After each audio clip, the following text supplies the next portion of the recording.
سلام همراهان گرامی کانال آدیانمر. در اولین آبیاری بعد از کشت خربزه ها ما از اسید آمینه به همراه گوگرد مایع به صورت آبگود استفاده کردیم. میزان 20 لیتر گوگرد مایع و 10 کیلو اسید آمینه که برای بالا بردن کیفیت رشد سبزینگی و کاهش دادن تنش آبی و تنش دمایی، چون با خاموشی چهار موتورها مدار آبیاری ما افزایش پیدا کرده و این ترکیب بسیار موثر است و هم برای کاهش خسارت کرم سفید ریشه خار. بعد از این آبیاری ما به ناچینگ بوته‌های خربزه میپردازیم. حالا ناچینگ چی هست، چه فایده‌ای داره؟ در کپشن برای شما عزیزان نوشتم. ناچینگ یک نوع هرس سبز برای بهبود رشد و تحریک جوانه‌های جانبی استفاده می‌شود.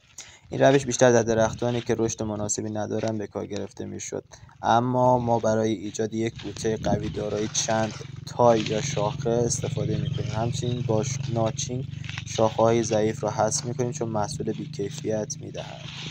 باید توجه کرد که قبل از آبیاری نباید این عمل را انجام داد چون باعث تنش شدید در بوته‌های خربزه می‌شود.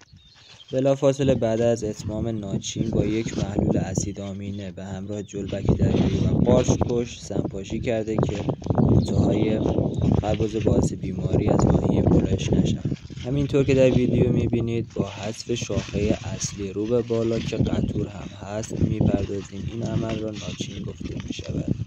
نتایج این هرس را در ویدیوهای بعدی براتون به اشتراک میذارم. ممنونم که ما رو تماشا کردید. شاد و پیروز باشید. خدا نگهدار.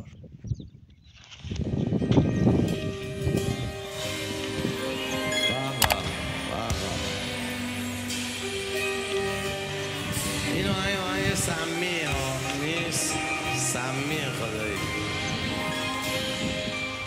سمش منو گرفت.